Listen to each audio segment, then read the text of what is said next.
Bonjour et bienvenue dans Jaftamer 70, Jaftamer, l'émission de la famille contemporaine via le regard des papas. Aujourd'hui, après Agnès Naudin, policière, aujourd'hui nous aurons Franck Blanchard, policier. Monsieur Blanchard est assez investi dans le monde des placements et des services sociaux pour des raisons qui lui sont propres et parce qu'il connaît bien le sujet. Nous verrons tout d'abord son parcours, ses grades, son encadrement. Nous parlerons également d'égalité homme-femme dans les interventions de la police concernant les conflits familiaux. C'est comme notre thème assez fétiche.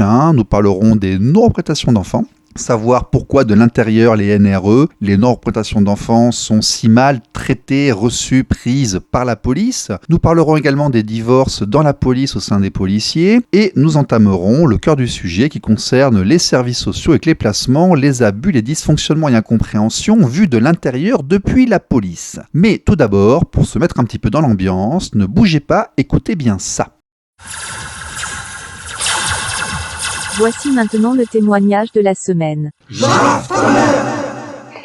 Non, vous n'avez pas à être là. Si, Non, on peut. pas On du est, tout. c'est Non, de la c'est partie la- civile, on Non, a le droit pas d'être de la présent. partie civile, de rien du tout. Si, on Là, a le droit. Là, Votre droit de visite, on c'est peut le prendre un droit de rendez-vous visite en- d'Alexandre. Non, il y a eu trop d'erreurs, il y a eu trop d'erreurs, il y a eu trop de nous, on est- dérapages. nous, on Il y a n'est eu des pas choses qui allaient concernés. pas, On vous avez a fait des rendez-vous, choses on va graves. discuter à Il ce s'est passé moment-là. des choses graves. Je suis pas Oui, bien d'accord. sûr. On n'est plus d'accord. Ça commence à bien faire. Ah non. Non. Ne me touchez pas. Et oh, Jamais touché. Youna, non, viens, on va Youna, t'acheter les cadeaux de Non, Noël. Viens, non, Youna, on tu va vas appeler bien. la police, c'est la seule Ah chose ben que vous allez pouvez le faire. faire, allez. Ah ben on attend que ça. Appelez la police alors. Youna, tu vois bien que c'est pas normal. C'est tout. C'est pas la visite Il d'Alexandre, y a c'est pas à dire à c'est de madame l'enlèvement ce que la vous faites. troubler, votre petite Non, fille. vous avez fait Non, des c'est choses vous qui graves. avez fait des Vous avez fait des choses graves, vous avez Voyez, commis des vous la choses faites graves. pleurer, c'est pas bien Vous ce que avez vous commis faites. des choses. Non, Allez, pas maintenant, toi. vous partez si vous Vous avez voulez. commis des choses très graves. Vous avez caché quand même un viol sur un mineur. Et ça, c'est grave. Ça, je pardonne pas. Oui, oui. Je pardonne pas. Vous avez gardé l'enfant pour ça. Pour ça, ça s'est passé au centre et vous gardez la petite pour ça. Je suis pas d'accord. Ce n'est pas normal. Ça n'est pas Ce n'est pas normal. C'est plus un rendez-vous. Ce n'est pas normal. Moi, la semaine prochaine, j'ai rendez-vous. Vous allez voir. C'est la visite d'Alexandre. Ce n'est pas normal ce que vous C'est faites. pas le lieu. Youna a été violée et vous cachez ce viol. C'est pas normal ce que vous faites. Vous avez oui. Vous pouvez nous écouter, on prendra rendez-vous avec M. Montagnier. Vous savez, code pénal, article 223.6, non assistance à personne en danger. Voilà, donc petite altercation de parents qui se plaignent que leurs enfants ont été pris et visiblement des services sociaux qui, encore une fois, ne respectent ni les conventions ni les règlements et se font passer pour des victimes en se disant agressées comme on a pu l'entendre. Donc 14 septembre dernier, intervention au tribunal de... Ça y est, voilà, on est en direct. Bonjour, Je on suis sort du avec tribunal Sandrine. que maintenant. Donc Et c'est la relax pour c'est nous, la relax. tranquille. Voilà. Ça a été long. Oui. Hein. Là, il y a Maman, aussi, maman, il y a maman. Françoise qui est là avec nous. Contente. On est content. Voilà. Relax, Oui. relax, relax. Oui. Alors le combat continue, on lâche rien. On lâche rien. On veut sortir Yuna le plus rapidement possible de cette convoqué situation et je me battrai jusqu'au bout avec ma mère et toutes les personnes qui sont ici avec Franck Blanchard. Oui, il y a aussi Franck Blanchard Voilà, qui est là. parlez. En direct, on est en direct. On est en direct. Allez, Voilà. allez, bah, si, ça si, on est en Voilà, direct. c'est la relax. Allez, la Oui, relax. c'est la relax. C'est Voilà. la relax. Tout le monde est là, on est super contents. La mamie, la maman, tout le monde est là. On est content. Amen. Donc comme nous vous en parlons depuis plusieurs mois maintenant, ainsi que dans la conférence Lux Media au Canada il y a quelques semaines, nous avons un véritable problème de personnes qui viennent pour un oui et pour un non, qui vous piquent vos gosses pour les mettre sur des matelas, où ils se font violer et finissent SDF et qui ne respectent ni rôle de contradiction, on ne sait pas ce qu'ils disent, tout est caché, tout est secret, ils ont tous les pouvoirs et ça devient absolument insupportable. Ça fait longtemps que ça dure, beaucoup de gens s'en plaignent, personne ne fait rien. Nous avons le même problème dans plusieurs pays. Pour en parler aujourd'hui avec nous, monsieur Franck Blanchard. RLP. Radio Libre en Périgord. RLP 102.3 aujourd'hui avec Franck Blanchard de la police nationale. Alors c'est très intéressant parce que nous avions eu Agnès Naudin la semaine dernière, qui est une femme, qui était capitaine de police. Et nous avons aujourd'hui monsieur Blanchard. Vous êtes avec nous ? Je suis bien avec vous, bonjour. Oui, bonjour, merci d'être venu, j'espère que vous allez bien. Alors, monsieur Blanchard, pourriez-vous s'il vous plaît vous présenter ? On va faire comme d'habitude, vous allez dire qui vous êtes, votre parcours, ce qui vous a amené à faire ici, et qu'on comprenne bien après quand vous parlerez d'où vient votre voix, s'il vous plaît.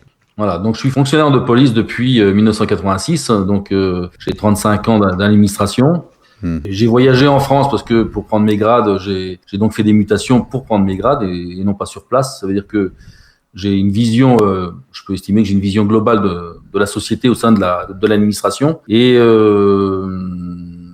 donc mes formations, je suis officier de police judiciaire. Ça c'est une formation importante dans ma fonction. D'accord. On a quand même des pouvoirs qu'on n'a pas en tant qu'agent de police judiciaire. C'est un petit peu plus, si vous voulez. D'accord. Et sous les ordres directs du procureur de la République. D'accord. Donc voilà. Donc au cours de ce cursus, j'ai pu forcément observer tout ce qui n'allait pas non plus. À savoir que je m'estime relativement intègre dans ma profession. Et j'ai pu découvrir quand même des sacrés dysfonctionnements au sein de la police que j'ai relevé durement, parce que j'ai même dénoncé ça en justice à différentes périodes, surtout en fin de carrière. Bon, ça fait 37 ans de police. Vous êtes à quel grade actuellement ? Là, je suis major de police. D'accord. Et vous travaillez dans quelle partie de la police ? C'est vague, la police, c'est vaste, c'est très très vaste. Vous travaillez dans quelle partie de la police ? Alors, j'ai fait du roulement, comme beaucoup, comme la plupart d'ailleurs. Roulement, c'est de pouvoir intervenir en service d'urgence, que ce soit de nuit ou de jour. Donc, on va dire que me concernant, c'était peut-être pas le plus intéressant. Après, j'ai abordé avec une qualification, une formation, l'identité judiciaire, ce qui m'a permis de faire des constatations sur les cambriolages, entre autres, sur les vols de véhicules, etc. Relever les traces et indices, les empreintes digitales comme l'ADN, etc. pour pouvoir en faire un procès-verbal de constatation et aller en bout d'enquête avec quelqu'un qui est mis en cause, quoi. Donc c'est ce qui m'a peut-être le plus passionné dans ma profession, quoi. Après, sur la fin, j'ai encadré un groupe de 17 personnes en tant que chef de groupe en matière judiciaire. Alors ça n'a jamais été du grand judiciaire, ça n'a jamais été des affaires criminelles, je suis pas en police judiciaire, mais tout est intéressant finalement dans les enquêtes, même les petites enquêtes de vol ou d'agression, l'intérêt c'est toujours de trouver le mis en cause, quoi. Donc c'était. Est-ce que vous travaillez toujours ? Alors depuis 3 ans, j'ai timé alors sur cette fin de carrière, malheureusement, j'ai dénoncé des choses, mais s'ensuit aussi un harcèlement que j'ai vécu jusqu'à maintenant. Donc j'ai fait un droit de retrait pour m'écarter de ce qui me paraissait dangereux. D'ailleurs, j'ai eu des menaces de toutes sortes. Et je me suis retiré de tout ça, mais en demandant une mutation dérogatoire, et ça m'a été refusé. Donc je suis un peu dans cette galère depuis quelques temps. Je pense que c'est tout simplement des représailles, des personnes au sein de l'administration. Par contre, ce qui nous intéresse, nous, c'est que vous avez plusieurs dizaines d'années de pratique, que vous avez été au contact de la population. Si j'ai bien compris, vous étiez vraiment au contact, vous n'étiez pas dans un bureau administratif, vous étiez au contact. Vous avez forcément été confronté aux affaires familiales. À la protection de l'enfance, au divorce, aux enlèvements d'enfants, etc. Ça faisait partie de votre travail. J'ai jamais fait partie d'une brigade de mineurs, par exemple, où j'aurais été confronté réellement à ces soucis de famille. Ou de protection de la famille, oui, d'accord. Voilà. Donc, directement, non, j'ai pas été confronté à ça, mais forcément, je suis intervenu sur des différents familiaux, en pleine nuit, des enfants désœuvrés, plein de choses qui m'ont quand même marqué tout le long du parcours. Et puis les gens qui viennent au guichet porter plainte pour telle ou telle chose. Oui, bien sûr, les services des plaintes, j'ai fait partie à différents endroits des services des plaintes aussi, à prendre des plaintes. De toute façon, on est tous qualifiés pour prendre des plaintes, on rejette pas les plaintes. Donc c'est là il y a quelques années, donc j'ai pu constater que des enfants étaient placés. Et si on aborde le sujet des placements abusifs, j'ai pu constater quand même une aberration au sein de ma circonscription avec le tribunal à proximité où les parents sont venus même se plaindre à moi. Pourquoi, je n'en sais rien, parce que je suis quelqu'un qui a toujours bougé un peu comme un gendarme, donc j'étais pas, concerné, j'étais plutôt neutre dans mon commissariat, quoi. Voilà. Donc personne. Oui, mais on va dire que c'est un domaine que vous connaissez. D'accord. Donc on va commencer gentiment par les conflits familiaux, les divorces, les NRE, et effectivement nous irons après jusqu'à toutes les conséquences qui peuvent être les placements, les interventions des services sociaux, les luttes, les mécanismes de protection de victimes de violences et diverses dérives qui vont avec. D'accord. On fait ça juste après la pause. RLP. Radio libre en Périgord. Alors, Monsieur Blanchard, Franck Blanchard, officier de police judiciaire qui est intervenu dans son métier, qui a fait son métier, qui est la protection du citoyen, de la société, comme on le sait tous. Bon, écoute, on va rentrer dans le vif du sujet. Avez-vous l'impression que les institutions, la police, respectent l'égalité homme-femme dans le traitement des conflits familiaux ? Allez, on est parti. Alors directement, j'ai pas réellement constaté ces différences. Par contre, les gens s'en plaignaient. Là, par contre, directement, les gens ont pu se plaindre, les femmes, comme quoi on a refusé leur plainte. Et effectivement, il y a peut-être une génération auparavant qui faisait cette différence, quoi. Après, dernièrement, je crois que les choses ont quand même évolué dans mon institution, à savoir qu'on prenait en compte vraiment les déclarations de ces femmes violentées. Mais après, il y avait quand même une hiérarchie qui était là à surveiller tout ça, et surtout les retours pas bons pour le fonctionnaire qui avait fait cette différence, quoi. Ça, je le crois vraiment. Il y a bien longtemps, où il y avait ces femmes qui venaient, des femmes battues ou qui étaient rejetées par certains services. C'est évident. Il y a des mentalités aussi qui ont changé. Donc j'y crois moins maintenant, quoi. Ça réellement, quoi. S'il y a des problèmes au sein des familles, de ces services sociaux, etc. Je pense que c'est par la suite, quoi. C'est clair. Alors, comment se fait-il qu'autant de gens se plaignent et disent que les NRE, les non-représentations d'enfants, lorsqu'elles viennent des papas, des pères, ne sont pas traitées et que les forces de police ne se déplacent pas, alors que lorsque c'est madame qui dit qu'il y a un souci, tout de suite c'est le branle-bas de combat. C'est une légende urbaine, c'est une rumeur, ou alors c'est fondé ? Moi, j'ai vu des cas. Alors, je me placerai pas sur cette différence entre hommes et femmes. Je l'ai pas réellement. Oui, c'est une pente savonneuse. Je suis désolé, je vous fais une question un peu piégée. Là, pardonnez-moi. C'est pas facile, mais j'essaie de voir objectivement au cours de ma profession. Oui. Et je me base surtout sur les dernières années où, en fait, comme je vous disais, on a forcément évolué, à avoir plus de discernement et puis aussi peut-être redresser un peu certaines personnes qui avaient des esprits très étroits. Mais je pense que ça a quand même évolué. C'est un peu comme l'alcool, par exemple. On a su que des policiers buvaient avant les anciennes générations, et ça existait effectivement, mais tout ça, moi, je ne l'ai plus vu. Alors aussi, il y a aussi le fait, quand vous avez des chefs qui tiennent la route, qui veulent rester neutres et puis objectifs et faire leur travail jusqu'au bout, parce qu'il y a en dessous, ça change. C'est-à-dire que s'il y a du laxisme au sein d'un service, effectivement, peut-être que certains, avec leurs idées préconçus, ils vont pas intervenir sur des violences familiales ou sur voilà, il va y avoir des choses qui seront pas normales. Mais je pense que quand il y a des chefs qui font leur travail jusqu'au bout, objectivement, en dessous ça suit, quoi. C'est évident, quoi. Donc j'ai quand même constaté, j'ai toujours une affaire en tête que je ne vais pas citer, mais qui date de 2014. J'ai un collègue qui est témoin. Où en fait, c'est une mamie qui a été cambriolée par sa propre fille et surtout son gendre, où en fait, j'ai un officier, j'étais pas là ce jour-là, mais il y a des traces bien sûr écrites, où vous voyez bien qu'un officier a donné l'ordre à tous les effectifs de ne pas prendre la plainte de cette mamie. Wow. Alors ça, je pense que, bien sûr, c'est interdit, et c'est grave. Donc ça, je l'ai signalé, ça, mais ça n'a rien donné. Mais ce que je veux dire par là, si j'essaie de me faire comprendre de cette manière-là, c'est que c'est pas forcément peut-être toujours la différence entre l'homme et la femme ou une prise de parti pour l'homme plutôt que la femme ou le contraire. Il y a aussi autre chose qui se passe derrière, peut-être certains réseaux au sein de la police, une préférence pour certains. C'est des choses que j'ai vraiment constatées moi dans mes affaires de cambriolage, des constatations de cambriolage, où il y avait des choses quand même intrigantes que je veux pas parler là, mais que j'ai dénoncées de toute façon, où c'est plus que pas normal, bien sûr, quoi. Mais ça n'a rien à voir. Ça n'a rien à voir entre, parce que je m'aperçois qu'il y a des affaires qui vont pas au bout de l'enquête, et ça n'a rien à voir avec le fait que ce soit un homme ou une femme. C'est ce que j'ai pu constater quand même. C'est-à-dire que si c'est plus de copinage, voilà, où je veux en venir.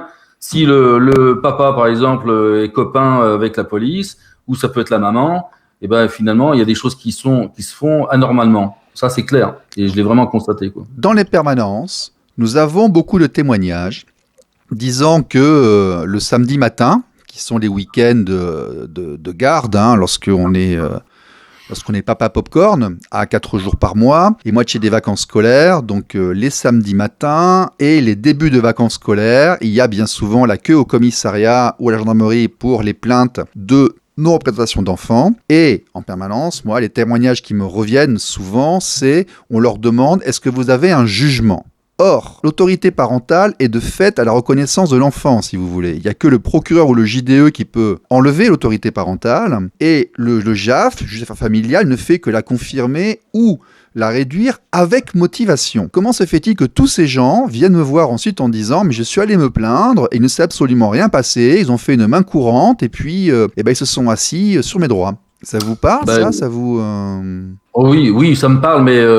ça me parle beaucoup plus maintenant que quand j'étais finalement dans les services. Dans le feu de l'action, vous le voyez pas, tandis que peut-être que maintenant avec du recul, vous en rendez plus compte, c'est possible. Je m'en rends plus compte parce que je travaille, comme j'ai déjà dit, je travaille sur un dossier d'une maman avec sa petite qui est placée, et je vois c'est un ensemble de choses, c'est-à-dire que vous avez des magistrats qui passent complètement à côté du droit, réellement, quoi. Et là, avec preuve à l'écrit, enfin, je veux dire, je le vois, on peut s'inventer les choses, mais j'ai quand même épluché un dossier entier où finalement j'ai dit oui, il y a des gens qui ont nui à certaines personnes, à certains parents, de façon claire, quoi. Alors tant qu'on rentre pas dans ces fameux dossiers avec des auditions par les services de police ou de gendarmerie, quand on voit pas encore les écritures des magistrats ou leurs décisions, on peut parler et puis en fait on sait rien. Mais quand on a épluché le dossier profondément jusqu'au bout, là on s'aperçoit vraiment ce qui se passe, quoi. C'est-à-dire que vous avez même des fonctionnaires de police qui vont jouer sur les sophismes, ils vont même mentir dans certaines phrases. J'ai vu ça, c'est quasiment des défauts en écriture, donc qui finalement détournent complètement la finalité de l'enquête, quoi. Alors déjà, on a des a priori sur un parent, par exemple, mais tout a été faussé dès le début. Ça, je l'ai vu. Oui, mais là, ce qu'on vient vous voir comme ça, quand on vient au commissariat à dire « j'ai pas eu ma fille ce week-end », puis vous dit « écoutez, signez-la, c'est pas bien ».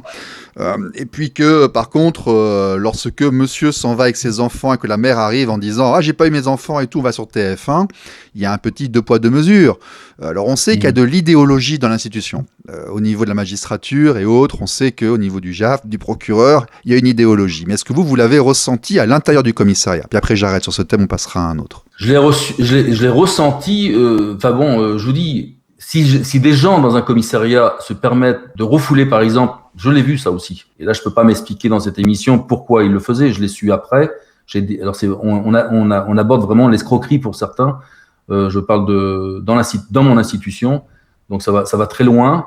Mais pour des a priori, tant qu'il y a un chef ou quelqu'un qui encadre, qui veille au bon fonctionnement de la réception des plaintes, des plaignants, je crois qu'il n'y a pas de problème. Après, s'il doit y avoir une intervention sur les lieux pour réveiller le papa ou la maman parce qu'il n'a pas donné le gamin, ça se fait, les choses se font quand même, parce qu'on est dans le délit quand même, quoi. Mais c'est un ensemble. Moi, avec du recul maintenant, ça va beaucoup plus loin que ça. C'est oui, effectivement, vous avez des juridictions qui fonctionnent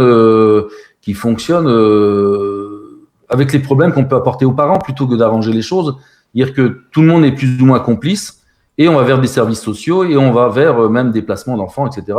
Donc on va vers quelque chose de grave pour les familles, tout simplement, plutôt que ce soit résolu dès le départ, tout est envenimé, quoi. C'est ce que je peux constater, quoi. Alors effectivement, avant d'aller sur l'ASE, tout ça et autres, dernière petite parenthèse, nous avons l'impression de l'extérieur que les forces de l'ordre dans la police se font encore plus allumer que nous au niveau des conflits familiaux. Nous nous disions que s'il y avait autant de suicides, c'était peut-être pas forcément parce qu'il y avait trop de voleurs ou trop de terroristes, mais qu'il y a peut-être aussi une grande partie des forces de l'ordre qui n'arrivent pas à voir leurs enfants, qui donnent la moitié de leur paye pour des gamins qu'ils voient quasiment jamais, avec des affaires familiales qui les sabotent, qui les saccagent encore plus que nous. Vous confirmez comme ça, on a bien vu, ou c'est là où on s'est trompé?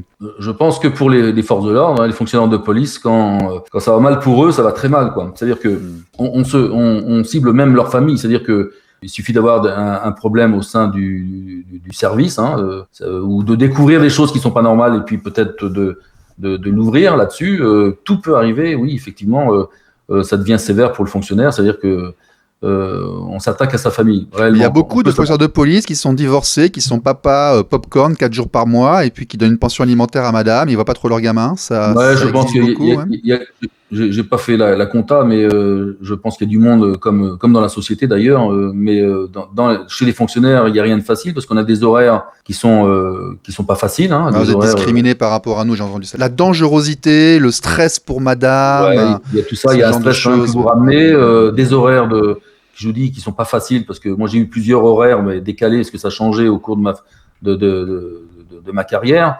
Mais quand vous faites un espèce de 3-8, vous êtes quand même fatigué. Il y a quand même un apport de stress. Et face à une dangerosité, oui, parce que vous êtes toujours, j'ai fait de la nuit aussi, vous êtes face à des individus, on ne sait jamais sur quoi on tombe d'ailleurs. Et les différents familiaux d'ailleurs, on le dit bien, c'est peut-être le plus dangereux parce que on va dans une famille, il y a eu des cas graves, des morts, parce qu'on intervenait sur des familles chez eux, quoi, enfin à l'entrée de chez eux, puis ça a mal tourné par moment, quoi. Donc il y a quand même, c'est des choses qui sont vraiment pas faciles. Il faut être très vigilant. Et les fonctionnaires, oui, il y a beaucoup de fonctionnaires qui ont disparu par des pressions aussi, des pressions internes. Ça faut le dire. C'est dénoncé déjà par certains fonctionnaires de police. Ils l'ont dénoncé, tous ces suicides dans la police. Mais c'est un cumul de choses où quand on vous enlève votre famille, c'est redoutable. On perd tout, quoi. Voilà.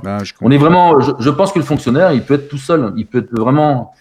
Quoi que vous fassiez, déjà, il a plus de week-end. Je vous parle du service de roulement ou par rapport aux amis qui ils ont un roulement de week-end, ils se rencontrent. Nous, non.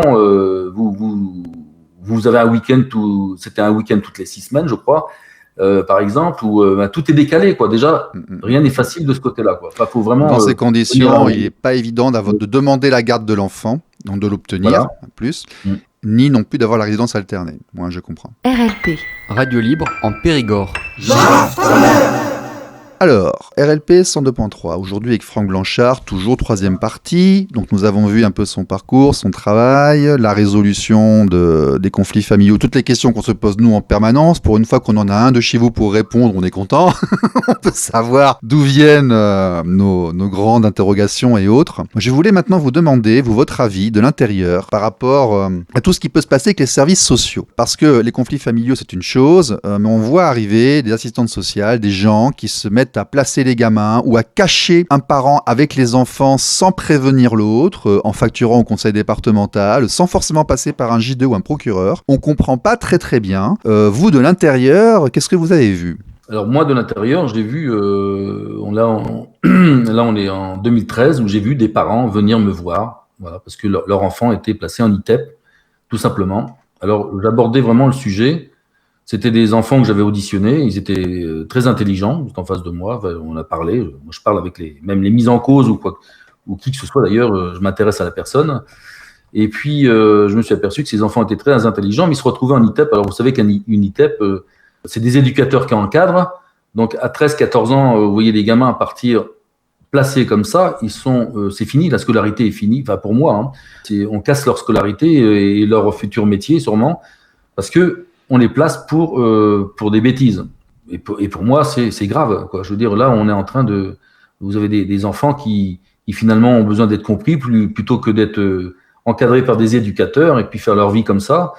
J'ai pas pu l'accepter. Alors, ses parents sont venus me dire, c'était hélico presto entre un fonctionnaire chargé des mineurs et puis une juge des enfants. C'était très vite. L'enfant était placé, quoi, le jeune. Et alors après, par la suite, j'ai découvert... Ça peut parfois être très rapide, hein. Ce sont des luttes de placement. 24 heures et hop, le gamin, il n'est plus là. Hein. Bien sûr, les parents pleuraient, quoi. Je veux dire, ils me demandaient une solution. Moi, j'ai pris contact avec le centre de l'enfance. J'ai même eu un rendez-vous sur initiative, hein, parce que je suis vraiment dans ce que je vois, dans quelque chose qui se passe, qui est grave et pas normal surtout. Et finalement, le rendez-vous est annulé par eux-mêmes, hein, dans le centre de l'enfance. Il y a eu des coups de fil, probablement. J'ai jamais pu les rencontrer, quoi, pour en savoir un peu plus, quoi. Mais j'ai aussi un exemple d'écrit d'assistance sociale sur. Alors ça se déclenche aussi à partir de l'école. Hein, il suffit que le gamin soit pas comme les autres. Il y a des différences aussi. Je crois que on a ce problème actuel, c'est qu'on n'accepte plus les différences entre les enfants. Il y a des enfants qui ont certaines particularités et puis qui bougent un peu plus, qui sont un peu plus hyperactifs, etc. En classe pareille. Il y a quand même une loi au sein de l'éducation nationale qui préconise une équipe éducative, etc., pour ces enfants qui ont cette différence. Et finalement, moi, ce que j'ai pu constater, rien n'a été fait.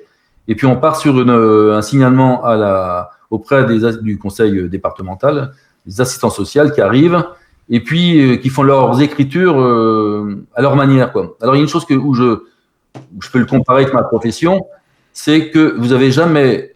On vous entend. C'est-à-dire que les assistants sociaux entendent le parent, voir ce qui se passe, d'un côté et de l'autre, etc. Mais ce qui est regrettable, c'est qu'il n'y a pas ils font des rapports. Je pense que c'est ça, le mauvais point de départ, c'est ça. C'est contrairement aux forces de l'ordre, même s'il peut y avoir supercherie chez nous, mais dans les services sociaux, ils écrivent, mais jamais vous signez en bas de la page. C'est-à-dire qu'on écrit ce qu'on veut sur vous, quoi. Mais monsieur, c'est pire que ça. Il est impossible de les avoir. Et les services sociaux, c'est les services secrets, c'est la CIA. Vous envoyez ensuite un recommandé au conseil départemental, quitte à passer par la CADA, la commission d'accès aux documents administratifs. Vous ne savez pas ce que ces gens disent sur vous.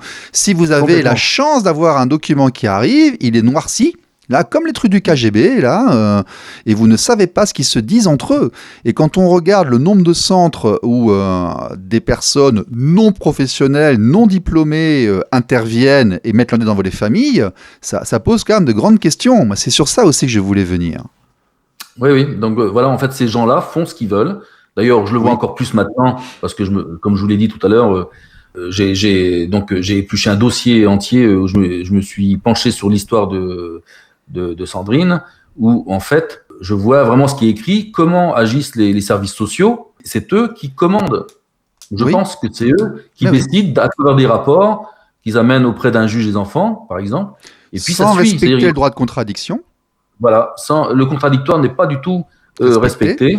Et le juge, si j'ai bien compris maintenant, est responsable si jamais il prend une décision sans écouter les experts. Donc en fait, le juge ne pose pas de questions et suit les services sociaux, parce qu'autrement cela lui sera reproché, lesquels services sociaux ne communiquent pas leurs informations et leurs pièces, font absolument ce qu'ils veulent, et facturent ensuite leur intervention au conseil départemental. C'est bien ça ? Mais même pire, je pense qu'il n'y a plus de limite. Actuellement, de toute façon, c'est devenu une euphorie totale. C'est que juge des enfants, alors procureur qui est quand même derrière, normalement il devrait régler le problème, ce qu'il ne fait pas. Mais non seulement il n'y a plus le principe du contradictoire, c'est-à-dire que finalement le parent perd son autorité parentale, donc c'est complètement illégal, on le sait bien. Mais au mieux, même pire, c'est qu'il y a parfois des audiences, là, le parent n'est pas convié, qui est pourtant concerné, le parent principal, celui qui va se plaindre par exemple de choses qui sont faites sur son enfant, et puis d'où partent ces problèmes, c'est-à-dire que j'ai constaté que lors qu'il y a un problème qui est livré à la justice, les services sociaux se mettent dessus et vous lâchent plus, c'est-à-dire qu'il y a des mesures éducatives au moins qui sont mises en place aussitôt, donc on laisse plus la liberté aux parents dénonciateurs, et puis voire pire, c'est un placement de l'enfant, et puis alors là c'est vraiment la grosse galère qui a démarré a pu voir son enfant parce qu'ils ont décidé de le faire comme ça. Alors, pour en venir au jugement, il y a des ordonnances qui sont sorties avec des jugements du juge des enfants sans contradictoire parce que même le parent n'a pas été convoqué. C'est-à-dire qu'à l'issue, il y a un jugement qui sort et qui est même aussi parfois pas notifié aux parents. C'est plus simple, comme ça il râle pas. va plus vite. Ils râlent pas, ou alors ils mettent beaucoup de temps pour râler, le temps qu'ils récupèrent le jugement. Non, mais c'est moins de problème, ça va plus vite. Hein, on va le prendre comme donc ça, j'ai même un exemple où le jugement, le parent a eu son jugement 6 mois après. Mais en attendant, tout s'est mis en place comme le juge a voulu, surtout les services sociaux. Et puis, et voilà, on a l'impression d'avoir affaire à des gens sans pouvoir initialement, parce que le pouvoir, moi je dis que c'est le juge. Bon, voilà, c'est un juge qui est quand même neutre et puis qui agit dans l'intérêt de l'enfant. Mais non, vous avez des gens qui viennent d'ASE, de ce que vous voulez, là, qui sortent des bois, qui viennent dire je veux cet enfant, et puis il est placé, quoi. Et c'est affreux.